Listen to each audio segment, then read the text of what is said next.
So I have a very exciting week for you this week on this YouTube channel. We're going to do 3 videos specifically surrounding how to improve your performance on the bike, including this one here, which is a simple at-home test any and every road cyclist should do to test and see where their fitness is at. But before we get into the meat of this video, the reason why I'm doing 3 videos this week surrounding training performance, many of you will know, in fact many of you have even subscribed to the channel in recent times, based off 2 videos that I've done. One was the number 1 mistake cyclists make with their training, and the other one was how to get stronger on the bike. One was about base fitness and one was about efforts, which was hill repeats. Now I'll link to those videos below in case you missed them. So many of you will know in those videos I mentioned that I had my cycling coach, David Sturt, or we call him Steggles, come up to the Sunshine Coast recently. He stayed with me for 3 days and we filmed for 3 days straight. I've been editing ever since for the past 2 to 3 months. And we've created an online course called Road Cycling Fundamentals for people out there that want to take their road cycling to the next level. And I'm genuinely super pumped to be able to deliver this course. Reason being, if I reflect on my own road cycling journey of 10 years, it wasn't until 2014 where I joined amateur racing team in Melbourne, Inform Racing, and got coached by Steggles. That's where I really took my road cycling to the next level. I went from an average B grade rider to being competitive in A grade within months. And those fundamentals that Steggles taught me are wrapped into this online course. Basic skill handling, an understanding of training zones and how to train more effectively, right through to how to structure a training program aligned to your target goal.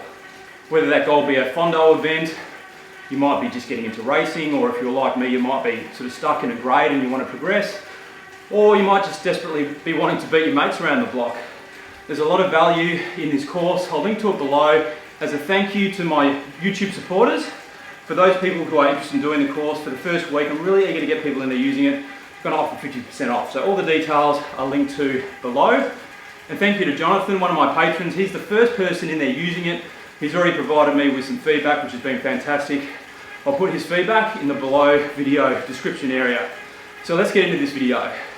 So for this test, ideally, you've got a smart trainer. You definitely need a power meter. You could potentially do this test out on the road.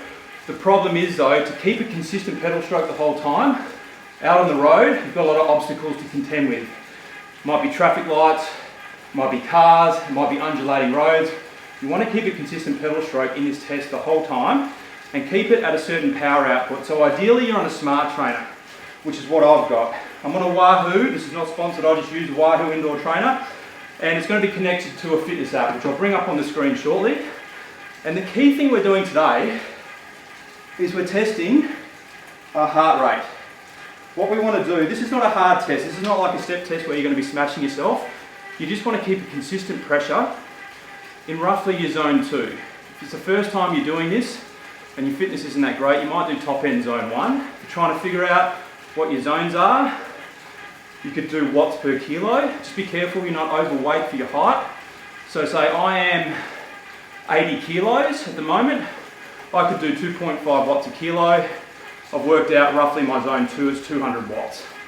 But I've done my step test, I know where my fitness is at. Today, I'm going to sit on 220 watts, okay, for 55 minutes. And what I'm going to do is we're going to look at the heart rate at 15 minutes. We're going to see how many beats per minute the heart rate is at 15 minutes. And then we're going to fast forward the video. I'm not going to make you sit through and watch me the whole time. We're going to look at the heart rate at 50 minutes. And what we're going to do is we're going to see how much my heart rate has drifted. This is called cardio drift within the hour. And then once we've got my results, I'm going to explain to you what it means for me. And then I'm going to use some examples of what it might mean for other people and what we should be doing about it. Okay, so your Wahoo indoor trainer's got an app, it's a fitness app, and I'm going to go to workout on the Kickr, start workout. So my heart rate's there, and I'm just going to lift to 220 watts. I'm going to keep it on for today's ride. So the reason why we wait 15 minutes is because the heart rate can jump around a little bit in that initial period. It's one of the big reasons why a lot of people train with power over heart rate You can go straight into a zone with power as an example. So if I want to train my zone 5, we can get straight to it. Sometimes take your heart rate a while to get up there, so you don't know what zone you're in until your heart rate finally gets there, and it can jump around a little bit as well. So we're going to wait 15 minutes, see where my heart rate's at, and then as I said, we'll measure it again at 50. So I'll catch you in 15. So 15 minutes, 134 beats. Has been jumping around a little bit, but I think it's going to settle around 132 to 135, somewhere in between there. So I'll see you again in 50 minutes to see what's happened with my heart rate. 50 minutes, 136, 137. My heart rate might accelerate now because I'm talking. So I've had a drift there of around 3 beats. So I'll finish this off, do a little bit of a warm down, and then we'll have a talk about my results, and I'll give you some examples of what it could mean for you. Okay, so what does all that mean? What did I just do that test for?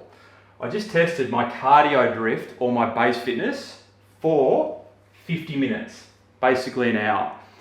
Now, we've got power is going to be in black and heart rate is going to be in red. The power line stays exactly the same. In our zone 2, which was for me 220 watts. Now, the question here is what happens to our heart rate? Now, for me, at 15 minutes, I started off at around 133, 134 beats. So it actually jumped around there a little bit when I first started, which is normal, as I talked about before. We landed here and it stayed pretty much the same, maybe just lifted a little bit at the end. So 136, 137 is where I landed. So my cardio drift was 3 beats. So if you have less than 5 beat increase within, say, the 50-minute period, you've got a pretty good base fitness for that period of time. Now, a lot of people, when they do this test,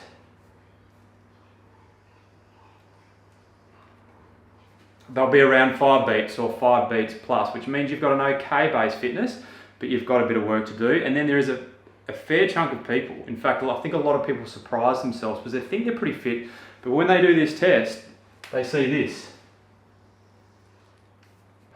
My dog's just barfing something up out there. So they've got 10 beats or more increase in their heart rate over the course of 50 minutes, which says you've got a really poor base fitness for your zone 2 power output. You know, they might even end up in their VO2 max heart rate zone. So if that is you, you're thinking to yourself, oh shit, what am I supposed to do now? Well, that type of session, you might back the power off a little bit. Let's just say you did 220 watts, you might back it off to, let's just do 190 watts. So let's just do 190 watts and see what happens there.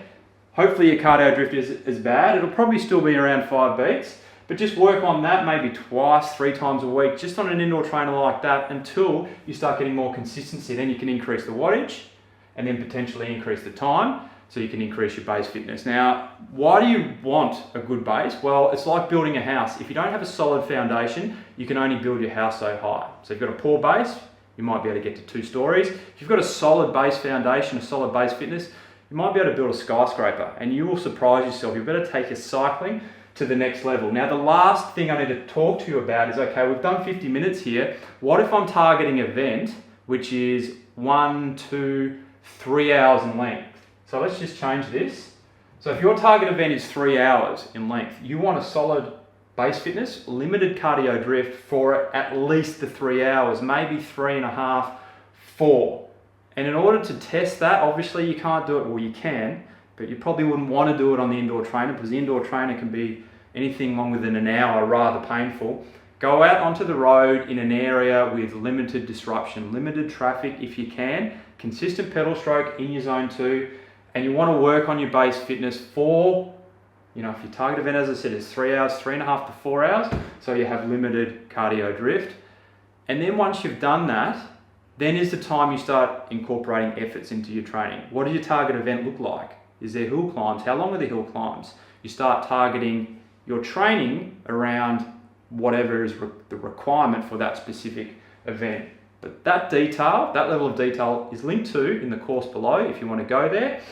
For now, that's cardio drift. You're going to hear a little bit more about this in tomorrow's video, where I'm going to introduce you to Steggles and we're going to be talking about the 5 common corrections a cycling coach will make. So I'll catch you in that video.